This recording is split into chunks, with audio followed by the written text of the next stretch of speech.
In this episode, we are summarizing the first episode of Season 4 of the Wire series titled Boys of Summer.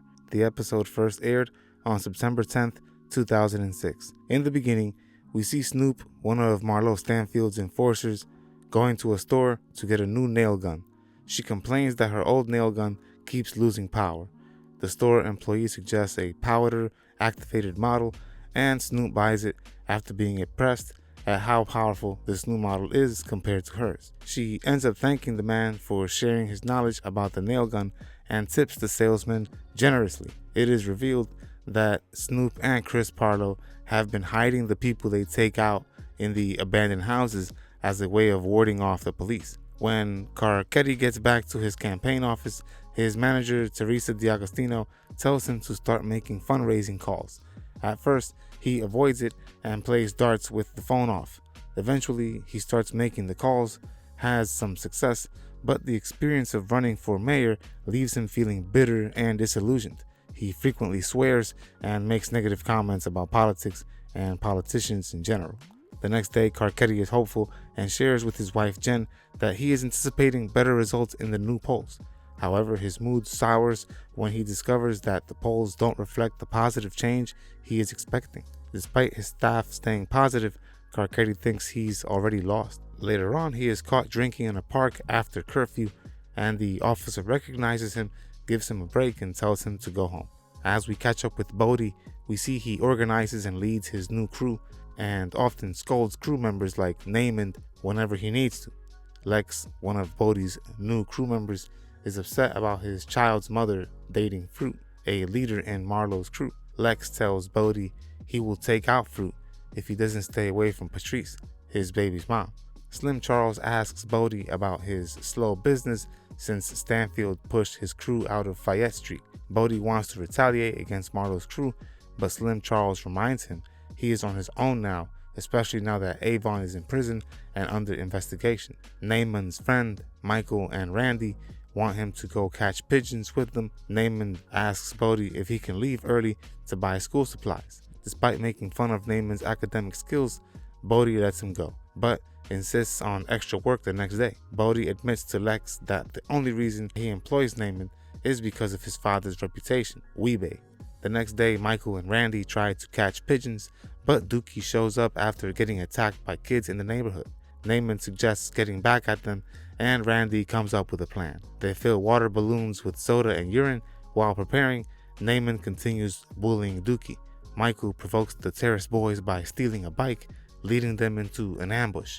The plan goes wrong when Naaman accidentally bursts a balloon on himself, causing everyone to flee. Michael is eventually caught down the alleyways and is beaten up. Randy hides to avoid trouble, and Naaman, witnessing Michael's situation, also chooses to run away instead.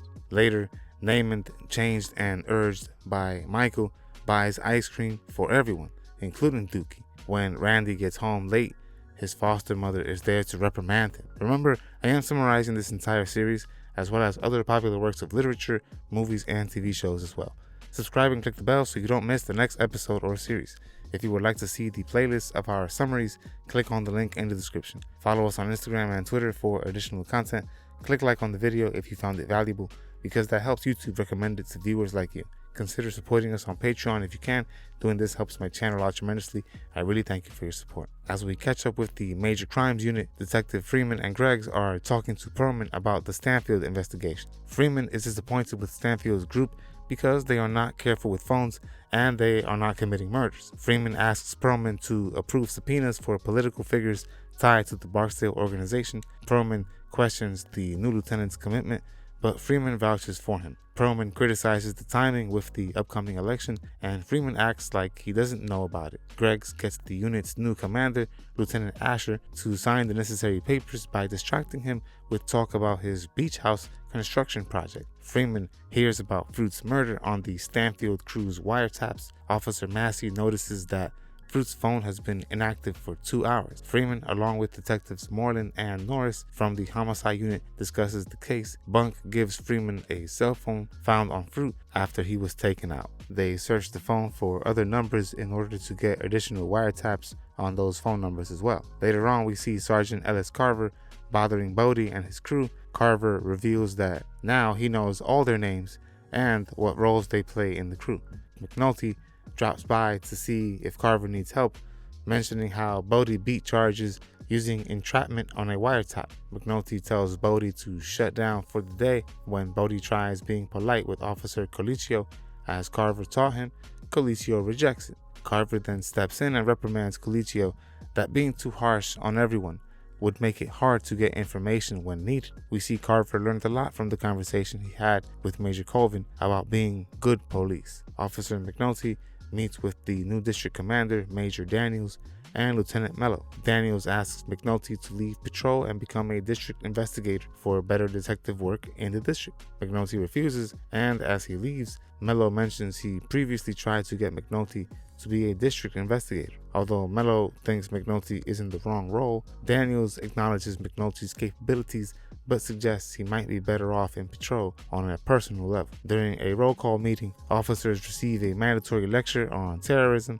but some, like Santangelo and Truck, express doubts about its relevance, given the higher priority of the drug war and crime in the Western District. They joke about the unlikely impact of that topic in their area. Lieutenant Mello tries to settle the officers, and Bunk approaches McNulty to ask about Lex. McNulty suggests talking to Carver, who's on top of things. Bunk proposes a drink, but McNulty invites him to dinner with his partner, Beatty Russell. Santangelo leaves the meeting, and McNulty takes his discarded binder to give to Russell's children for school. For the first time, we get a sneak peek at what goes on in the public school system in Season 3 through former Detective Prez. The school principal and assistant principal discuss staffing issues, and Prez arrives as a trainee teacher awaiting certification. Initially, the administration is skeptical about Prez's ability to handle a classroom, but they hire him after learning that Prez is a former Baltimore City police officer. Prez is later seen attending a teacher's seminar where the topic is teaching using praise and self-belief, but it seems ineffective according to many of the teachers present in the audience of the workshop. Some of the teachers question the presenter about handling students' disruptions while attempting to implement their praise and self-belief methods in a live classroom. As we catch up with Marlo, we see he goes to meet up with Chris, Parlo, Monk, and Tote.